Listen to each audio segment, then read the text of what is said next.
Ma makna nawajid? Gigi yang paling belakang. Kenapa tidak digigit dengan gigi seri? Adu alaiha bil asnan atau bil murabba'ah, dinamakan murabba'ah. Kenapa? Karena menggigit dengan gigi seri tidak kuat. Yang kuat itu gigi geraham. Gigi seri digigit mungkin rontok gigi kita, tapi gigi geraham kuat. Dan apakah maknanya sunnah digigit? Gigitlah sunnahku dan sunnah para khulafa ar-rasyidin. Sunnah digigit? Iya, ada rasanya. Maknanya apa? Maknanya pegang teguhlah, keep the faith. Pegang teguh dengan kuat, istiqomah dan sebagainya. Nah, silahkan. Dan hati-hati dari perkara yang baru. Hati-hati kalian karena takdirnya uhadzirukum wa iyyakum. Dan hati-hati dengan perkara yang baru. Dan karena seluruh perkara yang baru adalah bid'ah, dan seluruh bid'ah adalah penyesatan. Seluruh kebid'ahan tersesat. Taib. Faidah yang bisa kita ambil dari ucapan Imam Asy-Syafi'i rahimahullah mengingatkan kepada kita tentang permasalahan kewajiban kita untuk mengikuti sunnah Nabi. Dan bukan hanya sunnah Nabi, tapi sunnah para khulafa ar-rasyidin juga.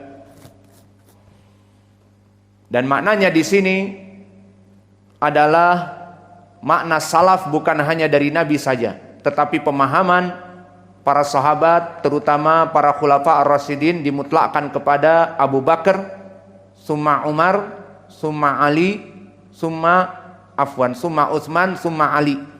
Maka itu tartibnya. Abu Bakar, summa Umar, summa Utsman, summa Ali. Ali datang setelah Utsman menurut ahli sunnah. Adapun menurut Syiah yang bukan Rafidhah, Ali lebih daripada Utsman. Adapun kelompok Syiah ar-Rafidhah, Ali adalah segalanya. Bahkan Abu Bakar dan Umar bagi mereka mengatakan telah merampok dari khilafah Ali radhiyallahu anhu. Maka ini adalah fitnah yang keji. Kemudian faidah dari yang kita sebutkan di sini bahwa akhbarana annaha minad dhalalat, telah diberikan khobar bahwa muhdatsatil umur, perkara-perkara yang baru itu dari kesesatan. Kemudian beristidlal Imam Asy-Syafi'i dengan hadis wa alaikum bisunnati wa sunnatil khulafa ar-rasyidin al-mahdiyyin dan seterusnya. Maka hadis ini barakallahu fikum sering kita ulang di muhadharat kita. Hadis ini hadis yang hasanun lidati li ghairihi. Diriwayatkan oleh Imam At-Tirmidzi dan Imam Ibnu Majah serta Imam Ahmad dan yang lainnya dari Imam Al-Hakim di Mustadraknya dan Al-Baihaqi, yang mana sanadnya semuanya bertumpu kepada dua jalan. Yang pertama an Abdurrahman ibni Amr As-Sulami an Irbad ibni Sariyah. Dan Abdurrahman ibnu Amr As-Sulami di sini rawi yang majhul. Dan di riwayat yang lain seperti datang dari riwayat Imam Ahmad atau datang dari riwayat yang lain digandengkan dengan Hujr ibnu Hujr. Dan Hujr ibnu Hujr di sini adalah rawi yang majhul juga. Dan begitupun datang diriwayatkan oleh Imam Ibnu Majah dari jalan Yahya ibnu Abi Muta dari Al-Irbad Ibni Sariyah. Maka di sini ada 3 jalan. Jalan dari Hujr ibnu Hujr, kemudian jalan dari Abdurrahman ibnu Amr As-Sulami, dan juga jalan dari Yahya ibnu Abi Muta Al-Qurashi. Maka dari 3 jalan ini bisa naik derajat hadis ini kepada Hasan li ghairih ataupun lebih.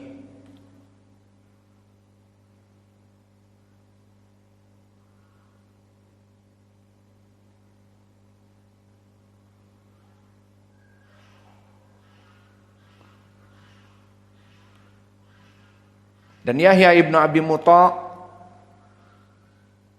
nasibnya sama seperti yang lain, bahwa dia juga majhulul hal. Wallahu a'lam. Dari 3 jalan ini bisa naik kepada derajat paling sedikit Hasan li ghairih dari Irbad ibni Sariyah.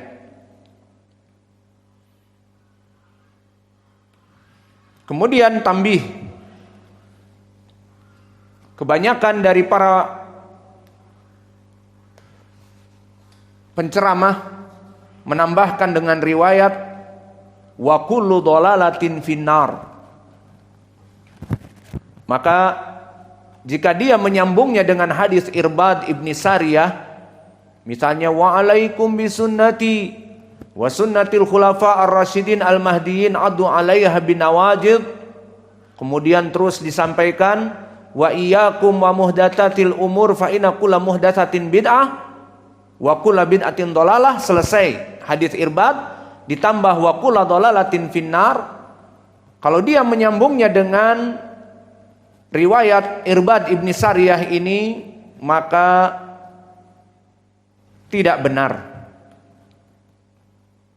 karena hadis Irbad ibni Sariyah hanya sampai kepada wa kullu bid'atin dhalalah.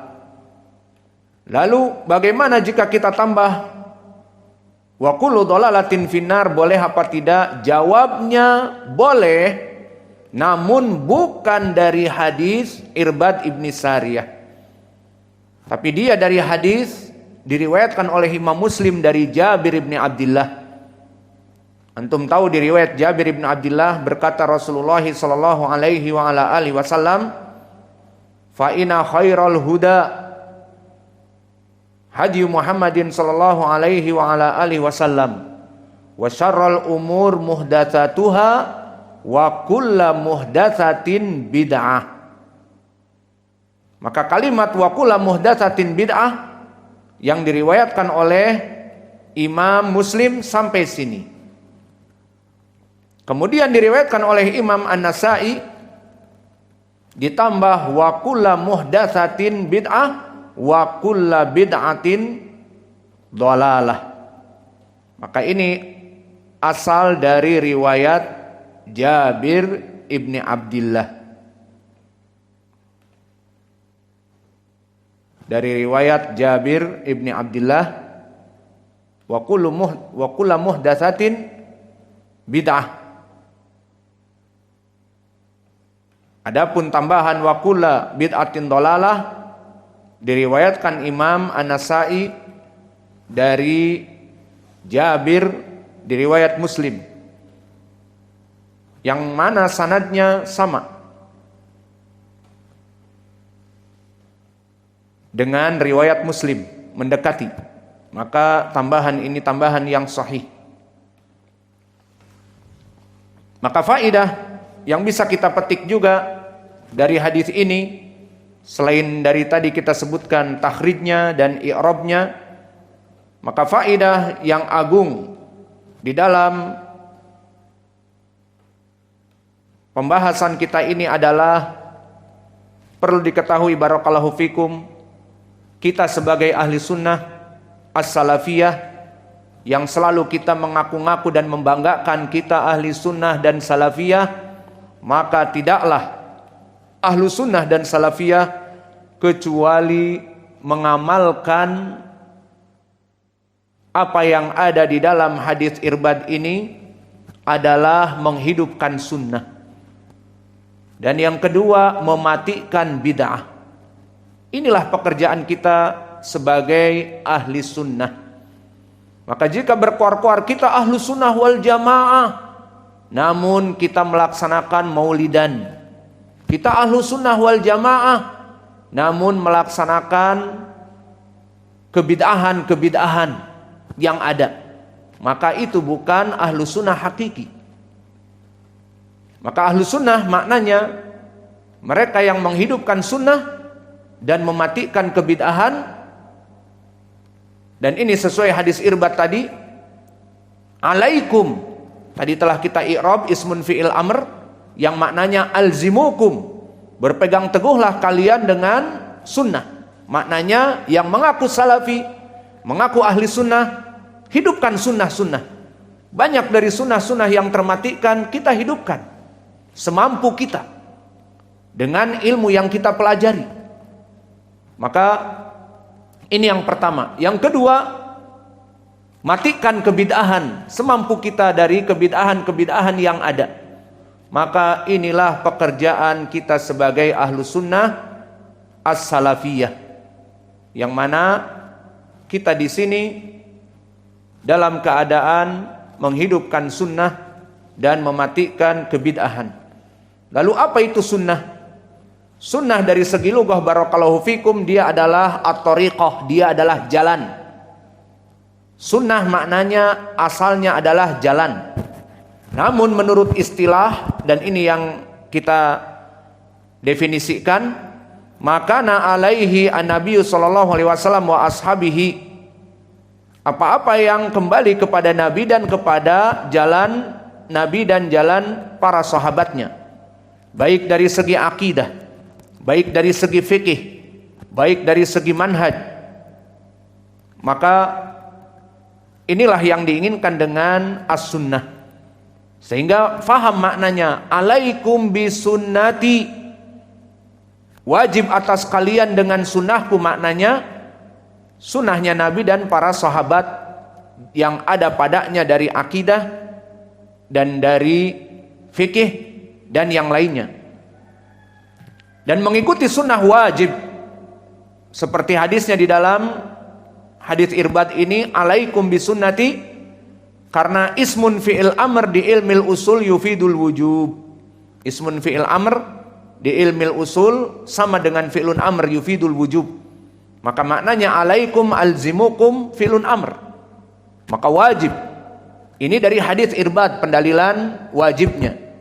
Dan di sana ada pendalilan wajib yang lain di dalam ayat Al-Qur'an. Misalnya Allah berfirman, falyahdharil ladina yukhalifuna an amrih antusibahum fitnah au yusibahum adzabun alim.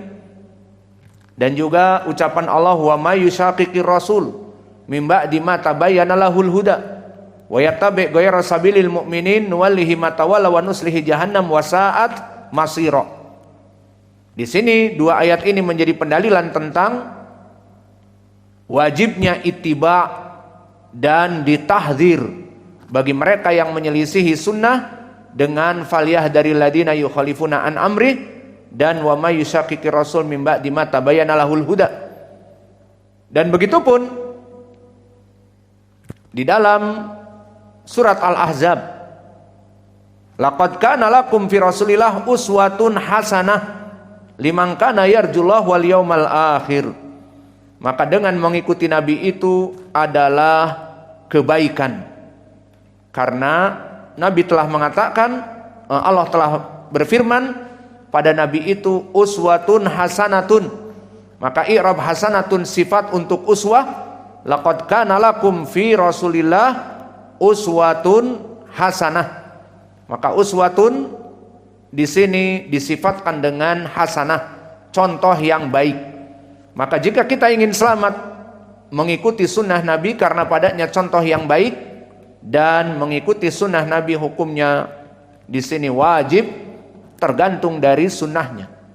Jika sunnahnya wajib maka hukumnya wajib, dan jika sunnahnya mustahab maka hukumnya mustahab. Seperti kita sekarang puasa sita ayam min Syawal. Sunnah Nabi apa bukan? Sunnah. Hukumnya wajib apa tidak? Bukan wajib, tapi sunnah. Maka di sini maknanya. Maknanya mengikuti sunnah Nabi sesuai dari hukumnya. Kalau dia wajib, maka wajib. Sunnah Nabi yang wajib apa contohnya? Salat 5 waktu. Puasa Ramadan. Maka di sini sunnah-sunnah yang wajib. Maka inilah yang bisa kita berikan dari pelajaran kita. Pelajaran yang agung. Dan selesai pula dari permasalahan i'rab dan fawaid lugawiyah dan fawaid dari hadithiyah. Kita coba. Indak ya Nasr. Mahalu hadith.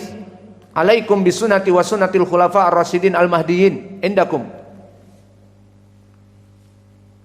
Indak ya Nasr.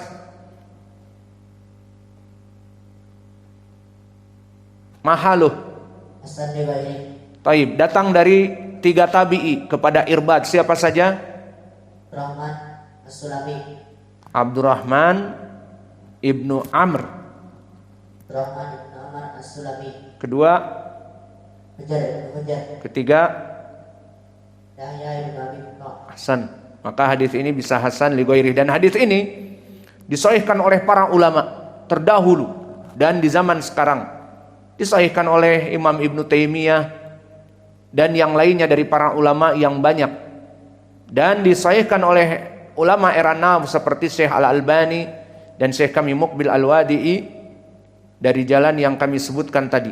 Wa naktafi ila huna wa jazakumullahu khaira wa barakallahu fi ilmikum.